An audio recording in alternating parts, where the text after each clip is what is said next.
This month, the month of September, I have been talking about our higher power, what's sometimes called the Holy Spirit, and how we experience that in a transformative way. Each week I've invited someone to share a story or something from their life that really helps illustrate it in their life. And today we'll do the same thing. You're going to hear from two different people. But I want to talk just a little bit about the concept today, and that is inspiration and self-transcendence. Now, those are big words and great concepts, and yet the point is they are concepts. And especially when you're talking about inspiration and self-transcendence, what you really need is an experience. And if we take that to the next step, would you also agree that that is the case when it comes to God? However we know it, however we define it and understand it, that the concepts are great, but aren't we all really seeking to experience an experience of that? Anne Lamott wrote, "You can safely assume that you've created God in your own image when it turns out that God hates all the same people you do." When God believes just like you do, that you've got it all packaged up. You know, the creation stories tell us that we were made in the image and the likeness and the same spirit. And the joke is that we've tried to return the favor and reduce God to our image and our imaginings, our kind of pocket size, distill it down, and then lay claim to it and say that we or this person is the only way. It's kind of funny when you think about it, but honestly, we do that a lot. There's a story from Rabbi Lawrence Kushner's Honey and the Rock. And Rabbi asks some very young children, how many of them have a belief in God? And to his surprise, all of the children sort of had this scrunchy little face and nobody raised their hand. And then it dawned on him and he thought to ask, how many of you have ever been close to God? Every hand went up. They all had something to tell. I was close to God when I was helping my mommy make cookies. I was close to God when I got hurt and my granddaddy was cuddling me. I was close to God when I was cuddling my puppy. They could all explain what it was to be close to that which their little young selves experiences God. But when asked, did they have a belief? That didn't quite make sense to them yet. Rabbi Kushner wrote, we can get hung up on the question of believing in when what we really want is closeness to. We want to relate to, we want to experience, to be a part of. And so today we explore what it is to move beyond believing in to becoming. The scriptures don't say believe in the light of the world. What do they say? Be. You are it, to be it, and to transcend anything that would keep you locked in so that we could be it. Let's move it over to kind of another context and see if it makes more sense like this. Which is more important, believing in love or being love, experiencing love? If our focus is, and we try to teach people, you need to believe in love, the emphasis becomes on structuring a belief system to believe in love. We begin to get caught up in the do's and the don'ts, to worship love, to pray to love, to give our allegiance to love. Are my beliefs about love right or yours right? We get caught up in believing about it. Yet if we shift and the experience becomes experience love, express it. Let it consume me. Let it have its way with me. Let it transform me. Let it move me. The scriptures in talking about Jesus often say he was moved with compassion, which means he had become love because he was moved with compassion. And so to become love is really that's the goal. Now, the scriptures also say that God is spirit and that God is love. And so if you use this, it helps us understand what we're saying when we say the goal is to become God. Go far beyond. It's not that you don't believe, but if we get stuck at just believing about and never become it, that's where the real power is. Until we can say, I give my whole self, I am an instrument of love. That's why when the people in the time of Jesus, they heard this radical rabbi teaching, and they were accustomed to following a lot of the belief systems, the structures, the law. He was trying to get them to engage in the spirit rather than the letter of the law, but the spirit of love, the spirit of God. And so the rabbis of the time wore these robes, and on the bottom of the robes were little tassels, and each tassel was intentional because each tassel represented one of the many 600 and something laws. And they were meant to be one who upheld and carried the law. It was down on the tassels. Now, I don't know about you, but have any of you taken your driver's exam again recently, tried to remember those laws? Tried to remember a handful of them. Can you just imagine trying to remember some 600 laws? What to do, what to not do? And so they ask, Rabbi, what's the summation? If you had to sum it all up, what's the summation of all these hundreds of laws about God, and what's the highest? And what did he say? He said it's love. He said the summation and the highest is this: love the Lord your God with all you've got, and love your neighbor as yourself. He wasn't saying play nice, although if you are loving, kindness will flow through that. Compassion will flow through it. But he wasn't saying just play nice. He was offering a deep mystical teaching, because to experience love is to experience God, is to experience oneness. It's to come back into the sacred union of connection with all that is. Now, the scriptures point to that in a lot of different ways. Listen to this particular one, which comes from 2 Corinthians chapter 3, verse 18. It says, and we all with unveiled faces, beholding the glory of God, who is Spirit, are being transformed into the same image from one degree of glory or one degree of radiance to another. That's a very mystical teaching. The adapted Message translation of that same verse says this: whenever we turn our face to God and contemplate God as Moses did, God removes the veil, and there we are face to face. We suddenly recognize that God is a living personal presence, not a piece of chiseled stone. And when God is personally present, a living spirit, that old constricting law is recognized as obsolete. Any old agreements, any old beliefs are now obsolete once you've seen through the illusion, seen through the veil. It says we're free of it, all of it, nothing between us and God. Our face is shining as a reflection of the one luminous presence. And so we are transfigured like Jesus, our lives gradually becoming brighter and more beautiful as the light enters our lives and we become like God. That's what it essentially means. And to me, that's the primary purpose of human existence, is to become one in expression, an expression of, an embodying expression of what we are in spirit. When I first discovered, I grew up in the Pentecostal tradition, and it served me well in many ways. There were some things that didn't. But I've always had a sense of being tethered to what I would call God, something beyond my being. And it's always felt very intimate. The language and other people's beliefs, that eventually, the dogma, the creed, it eventually reached a point that it no longer worked for me, and I left it all. And after some years of where I say it's as if the universe became my teacher, how many of you have been in that experience where you see a t-shirt, you have a dream, that something, just synchronicity, it shows up at the right time. It's like something was teaching me. And I had this innate hunger and still desire, but I didn't want any more of anybody else's package of God. It was time, I had to have my own experience.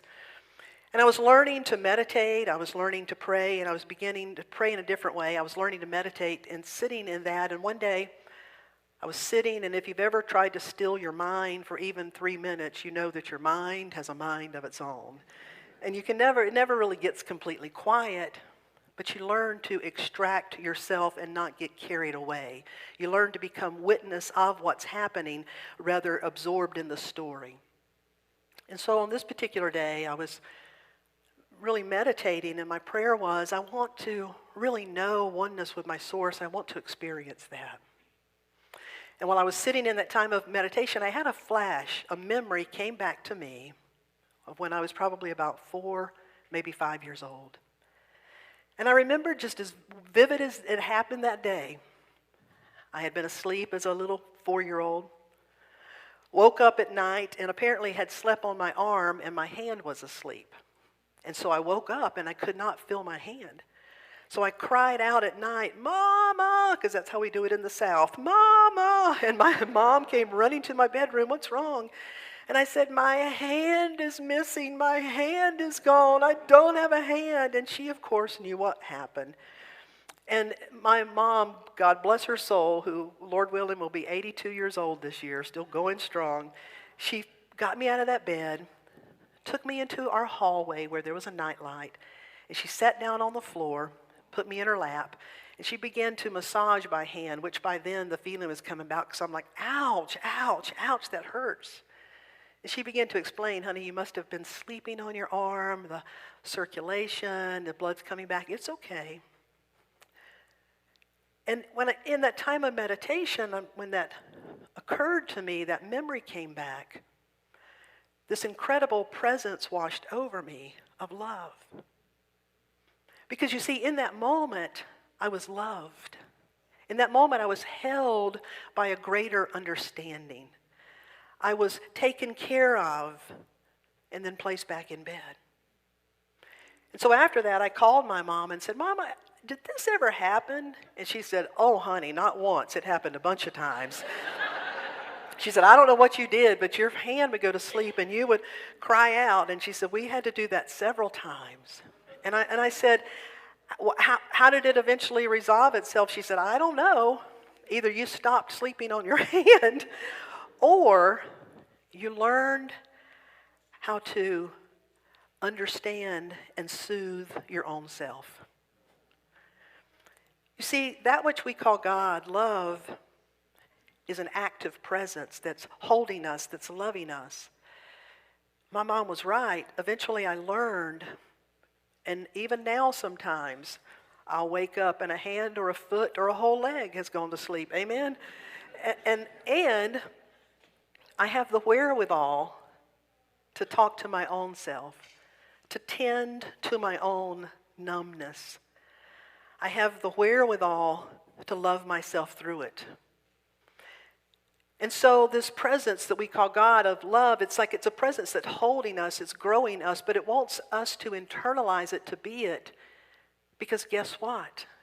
As I became an adult, I got to hold the children and tend to them. I got to be that presence for them, for somebody else. And we get to be that presence for one another.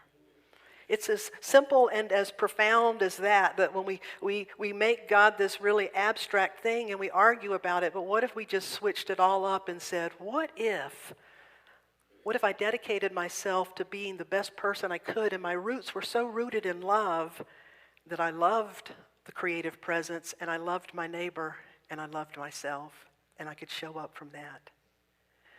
I want to invite up 2 individuals. Bobby, if Bobby will come forward, and Dick Allen, if you'll take these chairs. Bobby Flowers, O&B, is our board president. Bobby, I'm going to ask you to share first. So one of the beautiful things about this is what begins to happen is when you go through, when you yourself are healed, are transformed, when you give yourself to love and love is awakening you, you then become a presence for that in the world. And so I've asked these 2 individuals to share briefly some part of their life with you about how this has been for them. Would you welcome Bobby Flowers, O&B? She happens to be our board president. You want to hold it? Thank you. Hello, everyone. I know many of you in here. There are quite a few in here today that I do not know, but I do try to make my rounds and say hello to everyone. I want to tell you a little bit about my spiritual journey. Just as Reverend Darlene said, I started out in a Pentecostal church with my mom. As I grew older, I went to a Baptist church, and I felt like I was being condemned if I didn't do exactly as they wanted me to do, and that I wasn't going to get into heaven. So I knew that that wasn't for me. I had to have bilateral knee surgery about 8 or 9 years ago, and my physical therapist and I got to talking, and I asked her, we got to talking about spirituality and things like that, and I asked her, and she said, you should come to our church. You should come to Unity. So I did. I came to Unity just to see what it was about, and she had told me a little bit, but, I wanted to experience it for myself. So here I am. I've been here ever since, never left. I come every time the church doors are open, just about. And so what happened that day is I came in, and as soon as I walked through the door, I could feel the love. I could feel the love so strong, and the energy was so positive in this building. And I thought, this is it. But, you need to give it another chance. Just don't go by the first impression. Give it another chance. So I came again and again and again, and I knew that this was my home. I knew this was where I wanted to be, and I knew that I wanted to have spiritual growth. Spiritual growth is what I was missing in my life. So here I am. I started meditating. I started coming to Reverend Darlene's classes, and I have really started to grow spiritually. And as many of you know, I am a hugger. I love to hug everyone. I'm getting some signs from the back. And just this week, and it's so amazing, I was here at the church. I had to come do a couple of things here at the church.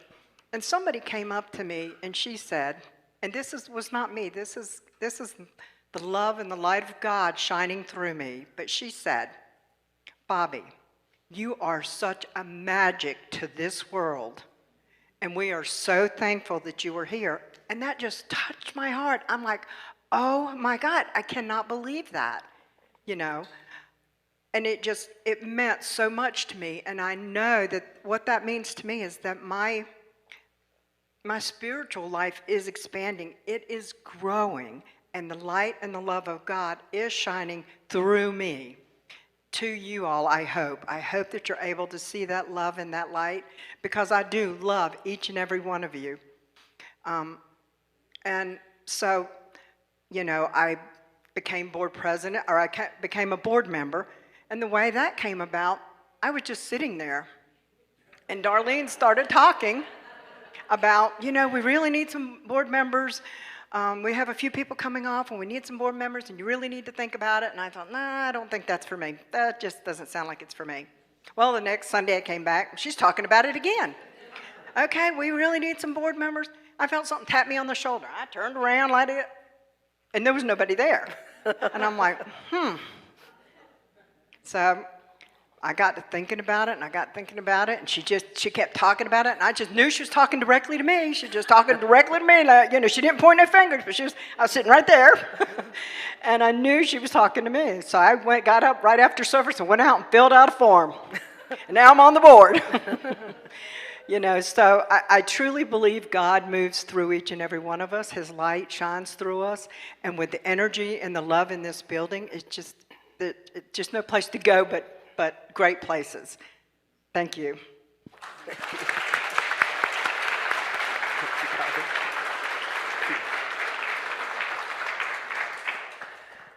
I can also tell you, Bobby was in one of the classes a number of years ago where people were writing down very privately something that they wanted to create and experience in their lives. And Bobby had lost her husband. He died a number of years ago, and one of the things that she opened herself to, she said, I'm ready to be married again. I want that.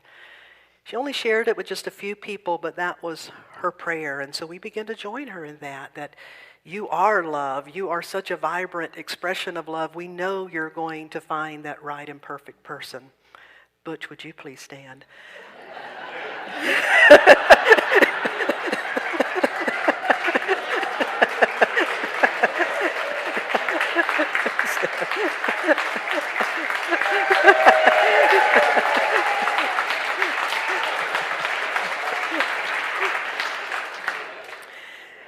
has a real sense of humor because if you know Butch, they both grew up in, no, you grew up in South Carolina, North Carolina here.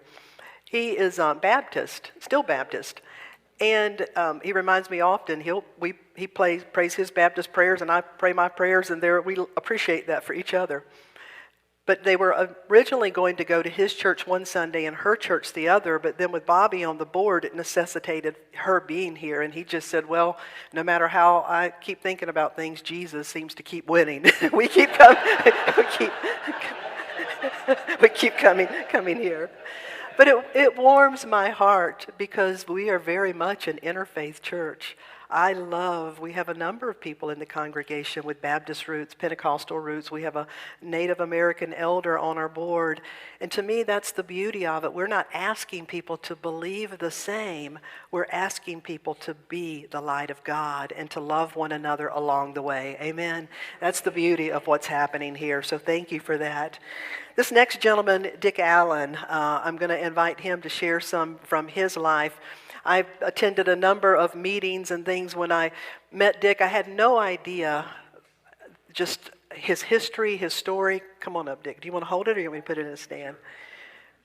But we were in a group one time, and I always ask, I said, would anybody like to pray us out? And Dick said, I will. And he just offered up this incredible prayer, and I thought, oh my gosh, who is this man? And over the past 9 years, I've had the joy of getting to know Dick Allen. So would you share just a little bit about your experience of being that light? Thank you. Thank you, Rev Darlene. And thank you, Bobby. And welcome, everyone. And especially welcome to my Habitat Monday gang. My goodness, it's good to see you. I thought I was at the wrong job site today. Thank you for being here. Thank you for my family members, too. And yes, I got an email, early morning email from Rev Darlene this week. Well, that was rather unusual. It came with a question. Hey, Dick, this Sunday, our theme is transformation and self-transcendence. Would you like to talk 3 or 4 minutes on that?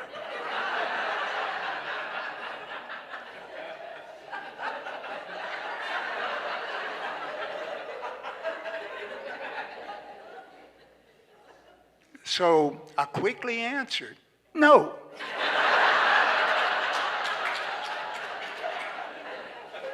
But thank you for asking. But then I replied, yes, thank you, Rev Darlene. Thank you for the opportunity. So I next went to my 4 wisdom sources with whom I live. My wife, Alexa, Siri, and Google.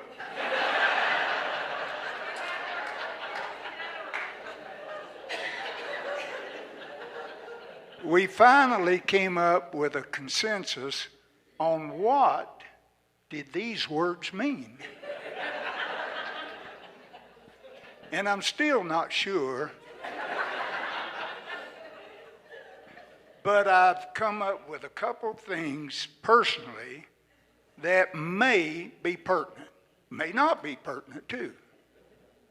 The first one, when I was 11 and my sister 10, our family split.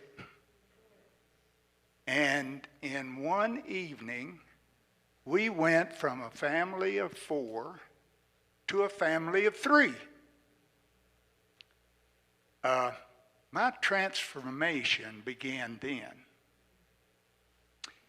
And since I was the only male left standing, I figured I must be the man of the house. Well, that's a pretty scary thought at any age, but especially at 11.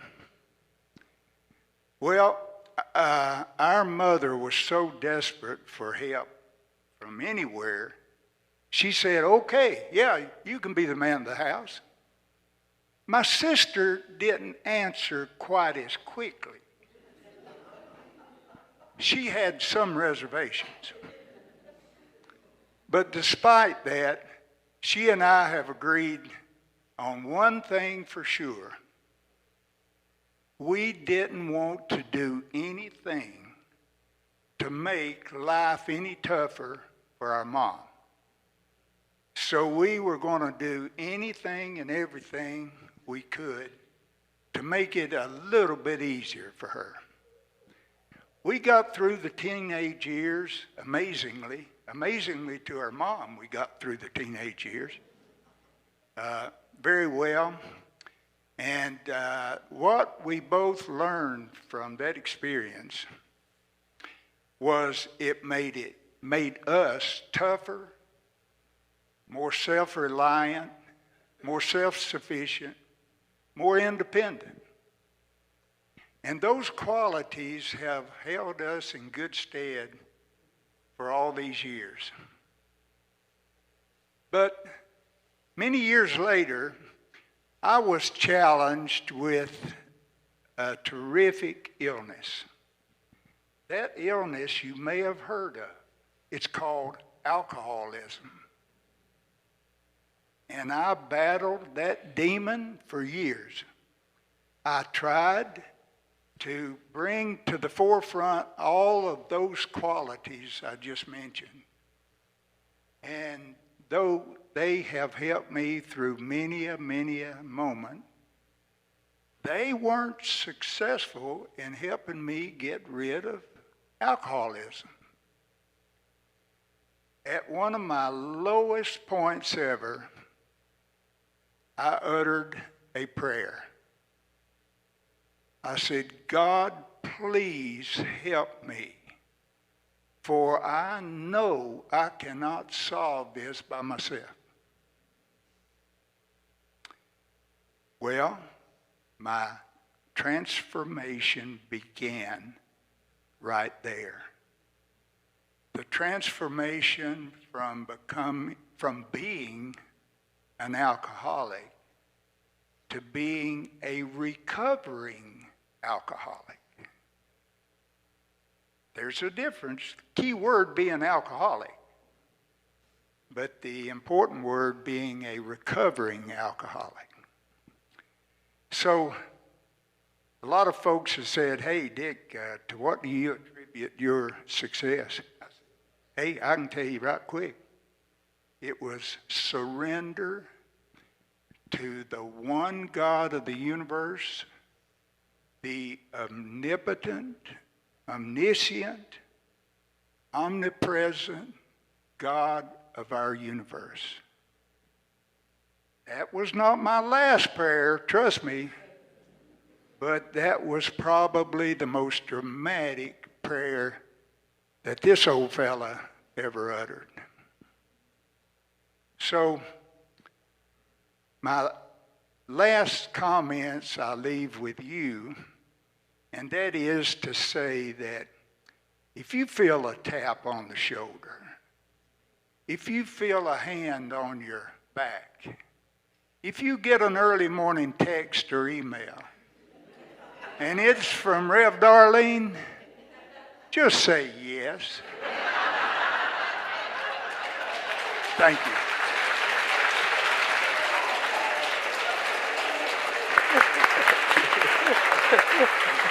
Thank you. Stay right here. Stay right here, if you will.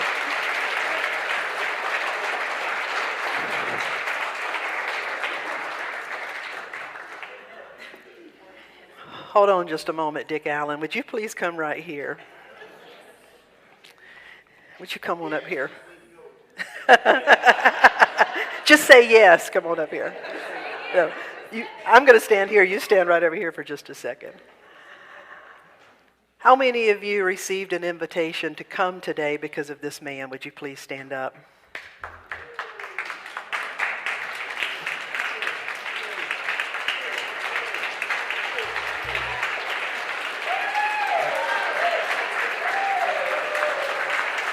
Jim Reed, come on up. Dick Allen, we have a very special opportunity here today because I have been appointed and get to do something on behalf of the governor of the state of North Carolina. Among the most prestigious awards that are conferred by the governor of North Carolina is the Order of the Longleaf Pine. Individuals who have received this honorary award from the governor include Maya Angelou, Reverend Billy Graham, Andy Griffith, Michael Jordan, Charles Kuralt, Richard Petty, Bob Timberlake, Dean Smith, Oprah Winfrey, and now your very own Dick Allen.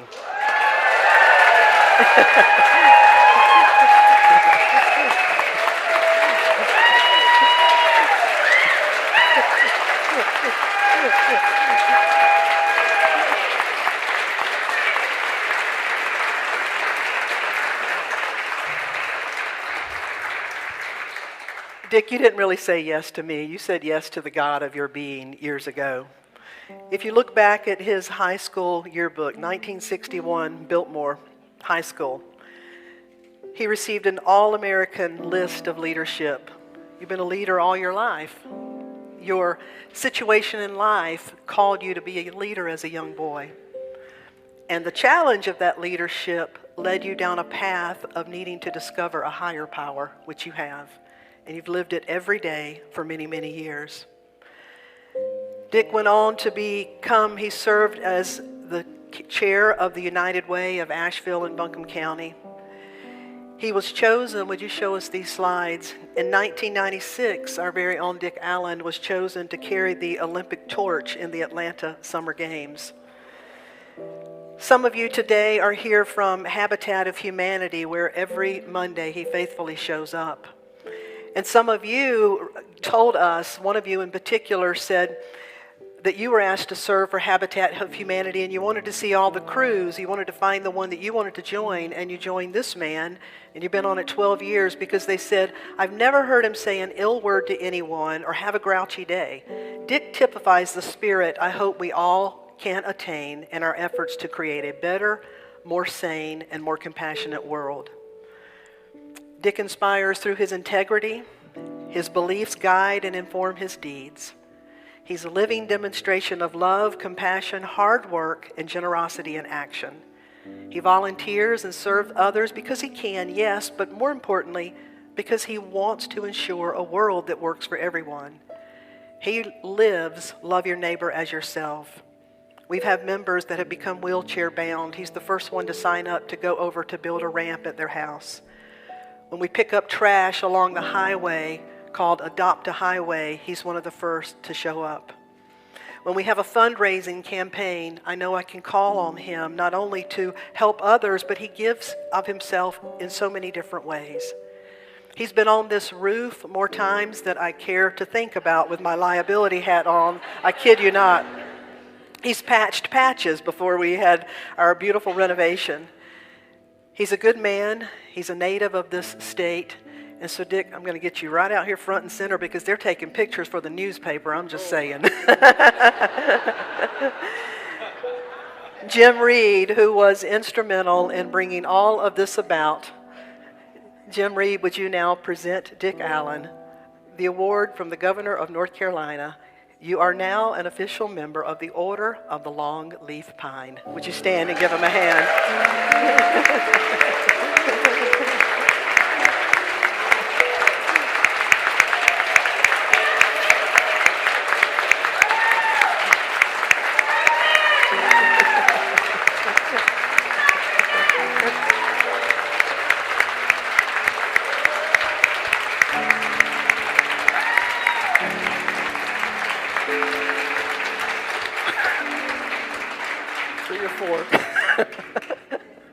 My goodness. Talk about a transformation. I'm now a quivering old man. Thank you, one and all. My goodness. Thank you, God, for this group of friends that no one could have any better group. Thank you so much. Thank you, Rev Darlene and Jim and Bobby. Yeah. And to your friends, to all of you special guests that are here today, we want to thank you.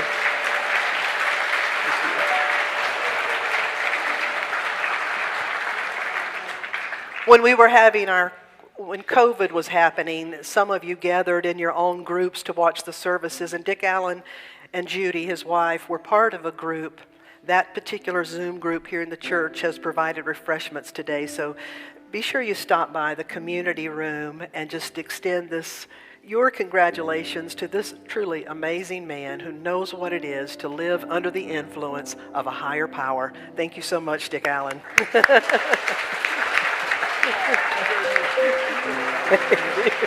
you. So where do you go after that but in a song?